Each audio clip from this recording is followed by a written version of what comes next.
Hello, welcome to Salem Public Library in Salem, Ohio's first ever virtual book club.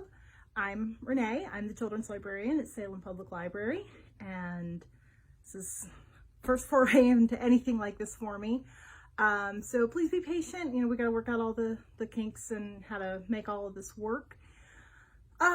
So this is Rogue's Reads. And Rogue is sharpening his claws right now. I can hear him on his scratching pad. So hopefully he'll join us here in a little bit. Rogue is my cat. And since he's been in a lot of my videos here lately, I just figured this could be his book club. He sits on my lap when I'm reading usually, so he'll probably join me once we get started. Let's see, what do I want to tell you guys? All the books we're going to use for this are available on Hoopla. So if you haven't done that yet, pause this video and go download Hoopla and get the book we're going to be reading so that you can follow along and read right along with us. Hoopla doesn't limit the amount of titles that can be checked out at any time. So, for the amount that we can loan to you, let me say it that way, you're limited to 8 titles a month when you're using Hoopla.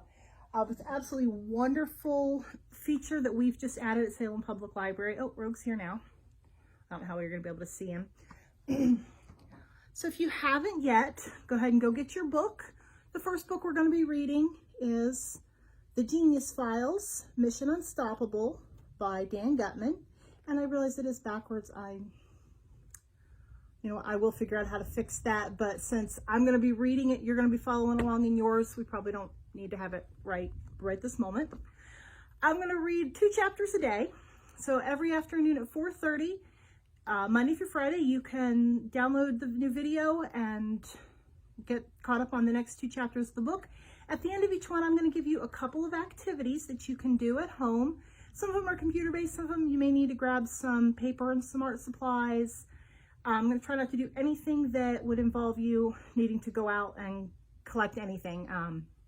If you don't have something at home, don't worry about it. The activities are not required. I just added them in as something fun to do. Back a little bit here.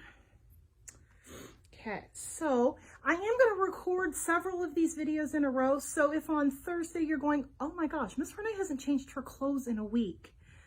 No, I just recorded all of these together.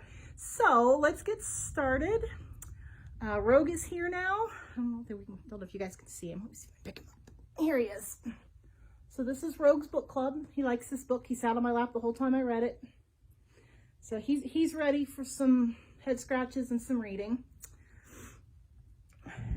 And we are going to get started. It is storming outside while I'm doing this, so you may get some thunder in there. You see my dog Griffin is right behind me on the couch. And actually Daisy Ray's here too. Daisy Ray has her own book club, Reading with Ray. Okay. So hopefully you got your book and you're ready to get started. This book is by Dan Gutman, who has been very enthusiastic about librarians and teachers using his works, which is one of the reasons I chose this one. We're so grateful to him for wanting us to share his books. And we are doing this thanks to HarperCollins Publishers, who's allowing us to share their works right now and put them on video so that everybody can enjoy them and allow us to continue to interact the way we normally do over books. What I want to do is, after this book is going to take us probably 2 weeks to read, so this week and next. What I'd like to do is when we get done with it, I'm sorry, I'm skipping ahead. The videos for each day, I am pre-recording, so you can watch them at any time. You can wait until I'm all done and then watch the whole book all together. You can watch them daily. It's entirely up to you. But at the end of the book, in 2 weeks, I would like to do an online meeting. We're playing around with Zoom. I know a lot of the schools are using that as well, so hopefully kids are getting familiar with how to use that. So we would like to do a Zoom meeting live so that anybody who's been reading, following along in the book and wants to have a discussion about it can join us. I will share more details about that once we get this up and running. So I think that's all the housekeeping, and I think we are about ready to start reading The Genius Files, Mission Unstoppable by Dan Gutman. Now, I'm going to tell you, when I first read the first chapter of this book, my first thought was, wow, this isn't very interesting or exciting. By chapter 2, though, I was completely hooked. So I'm going to ask you to be patient. The first chapter is just a lot of background information. So just, be patient, bear with me. I'm so used to when I'm doing story times that I comment on what I'm reading as I'm going. I'm going to try to not comment too much while I'm actually reading. I may stop at the end of the chapter and make a comment about what we read. Include any of the content. This is the author's work, not mine. I'm just sharing it with you. Oh, and the thunder scared the neighbor's dog, so he's going to bark a little bit now too. Okay, so chapter 1. Oh, there's a little note before we get started. It says, to the reader. All the places mentioned in this book are real. You can visit them. You should visit them. This book takes place on a cross-country road trip where these kids are visiting all sorts of weird museums. I thought this is a great time to share this book while we're all stuck inside and can't go visit, but a lot of these places do have websites, so you can go check them out. And maybe someday when we can travel again, you can actually go visit some of these places. I'm finding some really cool things, like weird stuff. I'm like, oh, I want to go there. So at the end, some of the things we can discuss. Where would you want to go that they visit in this book? I really am going to start now. Okay, chapter 1, Coke and Pepsi. There were 10 items on Coke McDonald's to-do list on June 17th, but jump off a cliff was not one of them. Clean out my locker was on the list. Pick up my yearbook was on the list. Get birthday present for Pep was on the list. Pack for summer vacation was on the list. But nothing about jumping off a cliff. And yet, oddly enough, jumping off a cliff was the one thing that Coke McDonald was actually going to do on June 17th. Not only was he going to jump off a cliff, but first, he was going to push his twin sister Pepsi. Now, before we get to the cliff jumping part of the story, maybe I better explain something. Why would anyone in their right mind name their children Coke and Pepsi? It was probably because Dr. Benjamin McDonald and his lovely wife Bridget weren't in their right minds when the twins were born almost 13 years earlier. For one thing, the McDonalds didn't know they would be having twins until after Coke entered the world. The doctors and nurses had pretty much taken off their latex gloves and called it a day when Mrs. McDonald informed them that she felt a funny feeling deep inside, as if she wasn't quite finished. And lo and behold, she was absolutely right. The doctors and nurses went back to work, and the next thing anybody knew, out popped a bouncing baby girl. Surprise! From the start, the McDonald's had decided to name their son Coke, not because of the soft drink, because of coal. According to dictionary.com, Coke is the solid product resulting from the destructive distillation of coal in an oven or closed chamber, or by imperfect combustion, consisting principally of carbon. Go ahead and look it up if you don't believe me. Oh, wait. Okay, did you look it up? Good. Especially, I'm going to pause for just a second here. If you really are interested in this process, you can actually visit some of the old Coke ovens in Latonia, Ohio. So I'm in Columbiana at the moment. Our library's in Salem. Latonia's right between us. So that would actually be a fun project to do. All right, back to the story. Dr. McDonald, a history professor at San Francisco State University, had written a scholarly book about coal's impact on the Industrial Revolution. He always thought Coke would make a good name for a boy. It's short, sweet, it has a hard K sound like Kodak, Kathmandu, Kalamazoo. When Coke's twin sister popped out, Dr. and Mrs. McDonald were faced with a dilemma. Once you name your firstborn son Coke, you can't very well name his twin sister Rachel or Emily or anything too normal. It wouldn't sound right. How about Pepsi? One of the attending nurses suggested as a joke. Coke and Pepsi. Everyone in the birthing room had a good old laugh over that, but the more the McDonalds thought about it, the more they liked the idea. Coke and Pepsi. It was perfect. Not only that, but it fit their sensibilities. The McDonalds were second-generation hippies from San Francisco who had always disapproved of the rampant commercialization of society. Dr. McDonald was fond of telling his students that the average person living in a city sees up to 5,000 advertisements every day. 1,000 ads. What better way to stick it to the man than to name your kids Coke and Pepsi? It would be an ironic statement about how corporations control people's lives. Heck, their last name was already McDonald. Why not name the kids Coke and Pepsi? Naturally, when the local media picked up on the baby names, the Coca-Cola and Pepsi-Cola companies were not happy at first. They made some noises about suing the family. Giving babies the same names as popular soft drinks was an infringement of the company's copyrights, the lawyers grumbled. Yeah, as if consumers would confuse the infants with sugary carbonated beverages. In the end, the corporate giants decided that kids named Coke and Pepsi would be the best advertising they would ever have. And it didn't cost them a dime.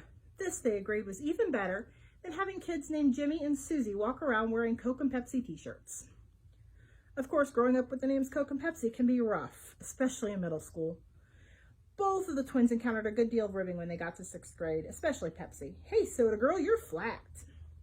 But the thing is, no matter how unusual someone's name is, after you hear it a few dozen times, the name starts to fit the person, like a comfortable pair of jeans. You can't imagine that boy or girl ever having a different name.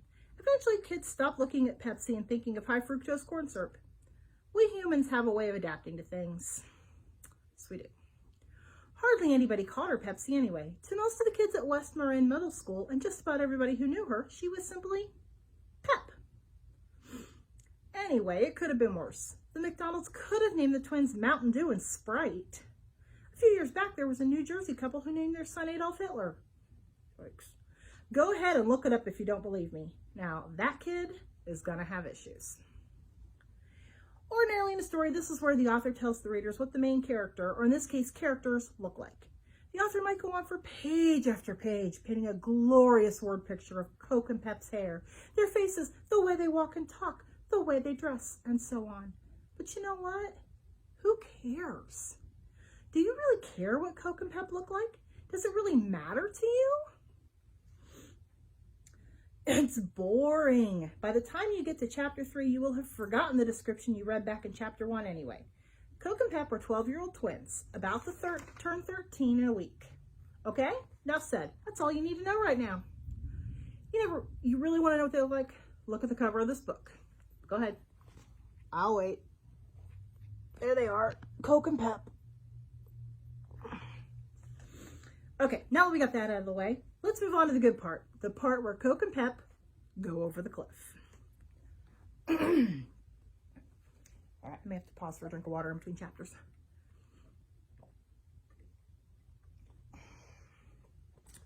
Chapter 2, Over the Cliff. West Marin Middle School sits nestled on a ridge high up in the hills in Point Reyes Station, California. The town's about 30 miles north of San Francisco and very close to Mount Wittenberg, which towers 1,407 feet above the Pacific Ocean. On a clear day, you can be in the school playground and see nearly 40 miles. The weather is almost always beautiful. And on this particular day, it was so beautiful that the McDonald twins decided to ditch the school bus and walk home to their house down by the beach. It would be a long hike, but it was downhill all the way. I should call Mom and Dad on my cell and tell them so they won't worry, Pep suggested. We'll be home soon, Coke replied. Don't bother. The twins talked about their upcoming summer vacation. The whole family would be driving cross-country all the way to Washington, D.C., where the twins' Aunt Judy would be getting married on the 4th of July. Neither of the twins was particularly excited about the trip. Sitting in a recreational vehicle for 2 months wasn't anybody's idea of a good time.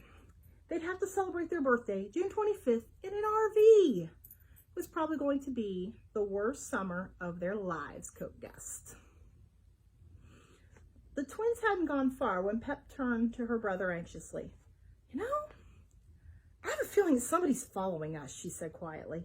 Both twins turned around to look behind them. Nobody was there. Don't be ridiculous, Coke said. Why would somebody want to follow us? I don't know, Pep said defensively. I just have this feeling. You and your feelings. Feelings. Like a lot of boys, the whole concept of feelings was lost on Coke. He never understood when people would talk about feelings. What are feelings anyway? You feel something when you touch it, when you can hold it in your hand. Things exist in the real world, or they don't. Something happens, or it doesn't. According to Coke, there was no such thing as feelings. They had walked a few hundred feet down the road when Pep started to pick up the pace. "Will you slow down?" her brother said, annoyed. "It's not a race. What's the rush?" "There's somebody behind us," Pep told him. "Don't turn around." "Well, how do you expect me to see if there's somebody behind us if I don't turn around?" he replied. There was indeed somebody behind them, off in the distance. It was a man driving a golf cart. He was wearing a black hat and a black suit. "See him?" Pep said. "So what?" Coke said. "It's a public road. People are allowed on it. He isn't bothering anybody. Maybe he lost a golf ball." "There's no golf course within miles of here," Pep insisted, walking even faster.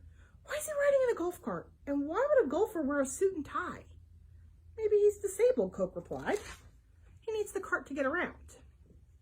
And maybe he's a murderer." "Murderers don't drive golf carts." "I'm worried," Pep whispered. "You're always worried." Which was true. Pep was always worried about something. At the least little thing, a hangnail, a creaking sound, a runny nose, Pep would fuss and fret and always expect the worst. Coke turned his head just enough to conclude that the golf cart was getting closer. He may not have been able to feel feelings himself, but he knew his sister. She was a worrier, but she wasn't paranoid. Sometimes it seemed as though she had a sixth sense about certain things. Coke broke into a slow jog just to be on the safe side, and Pep did the same. They turned off the road to the left and took the dirt path that went closer to the cliff that lined the road. Common sense said that the guy in the golf cart would stay on the paved road and continue on his merry way. But common sense was not in the cards on this day. When the twins turned around to peek behind them again, they saw that the golf cart had veered onto the dirt path.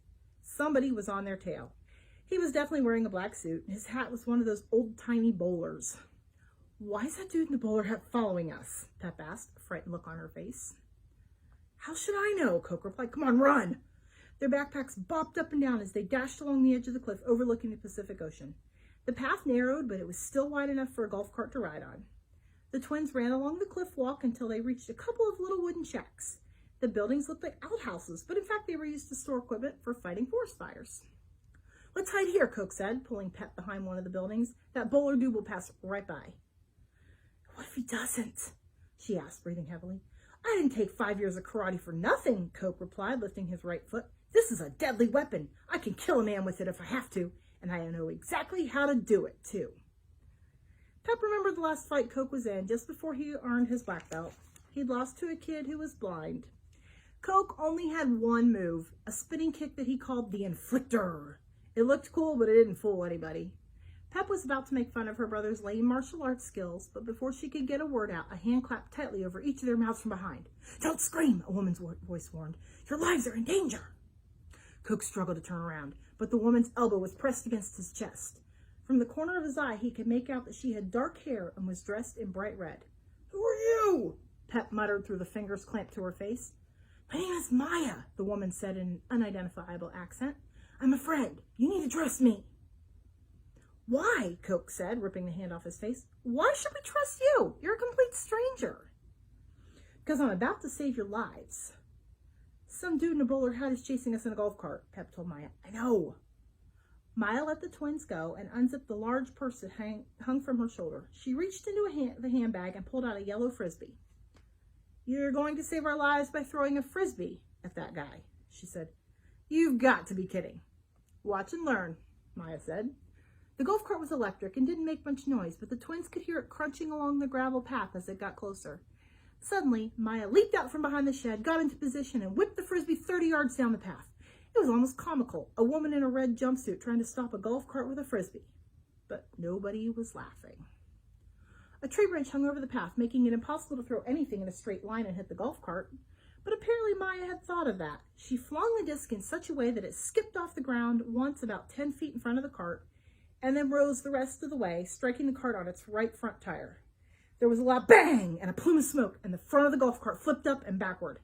Through the smoke, the twins could see the man flying out of the cart and over the bushes on the right. The golf cart landed upside down with a thunk. "That was cool," Coke gushed. "What was it?" "A frisbee grenade," Maya explained calmly, zipping up her bag once again. "Where can I get one?" Coke asked. "They're not for sale." "Is that bowler dude going to be all right?" Pep asked. "You don't want him to be all right," Maya replied. "He was trying to kill you." Wait a minute, Cook said, still fascinated by the Frisbee grenade. If that thing had an explosive charge in it, why didn't it explode when it skipped off the ground? It was programmed to detonate upon the second impact, not the first, Maya explained. But how did you know you were going to skip it off the ground? Pep asked. There's no time for questions now, Maya barked, pulling open the door to the little shack next to them. That minor obstacle will only slow them down. Quickly, take off those backpacks. I need you to put these on. She took out two large outfits that looked like oversized silk pajamas. One was yellow and the other was red. Both were made of a smooth synthetic material. What is this, bulletproof or something? Asked Pep as Maya handed her the yellow one. No, it's a wingsuit, Maya explained. Quickly, put it on. Why should we listen to you? Coke asked. Who are you, our mother? Maya grabbed him around the neck. No, but I just saved your lives, she told him, and I'm going to save you again if you'll let me.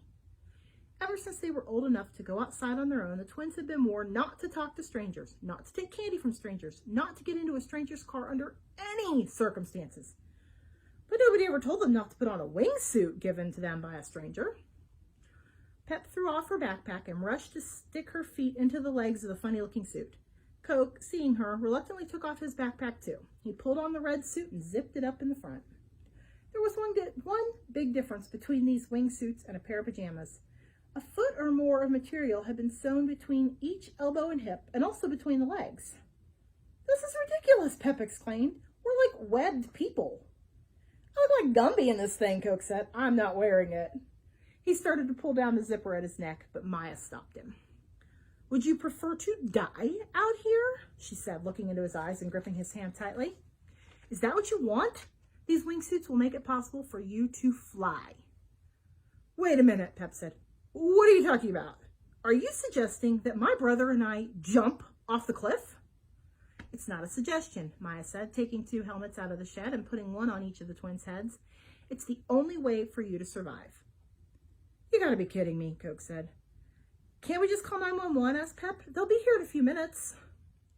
I don't think you're grasping the seriousness of the situation.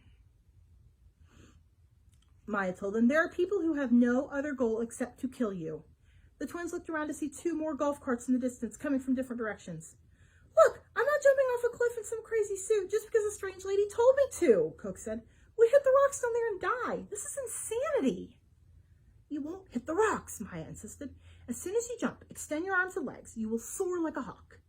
What about you? Pep asked. Who cares about her? Coke yelled at his sister. Why are you worried about her? I'll be fine, Maya assured them. They're not interested in me. It's you they're after. The golf carts were getting closer. Each one was being driven by a guy wearing a black suit and a black bowler hat. One of the men had a mustache. Who are they? Pep asked. Who's trying to kill us? Why are you interested in helping us? And how did you know to come here and wait for us? There's no time to talk now, Maya replied calmly. All your questions will be answered, but only if you jump now. Goodbye. Be safe. Perhaps we'll meet again. She wrapped her arms around both twins and embraced them tightly. Coke looked up to see a green dart sticking out of Maya's neck. It was inches from his face and probably was intended for him. Maya's legs buckled and she crumpled, her eyes rolling back in her head. Coke and Pep caught her before she hit the ground. T-G-F, Maya said, gasping for breath. T-G-F. And then she went completely limp. I think she's dead, Pep shouted. Brilliant, Brainiac. Let's blow this pop stand. Where are we gonna go? Where do you think? You mean yes?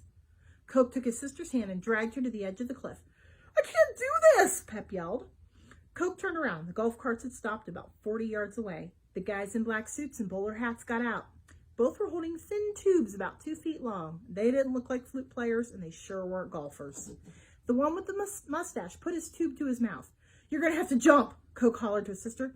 You can't make me. Oh, yes, I can. And with that, he pushed his sister off the cliff. And then he jumped. All right. To be continued tomorrow with chapter 3. Okay, I do have a couple of activities for you guys to do between now and our next section.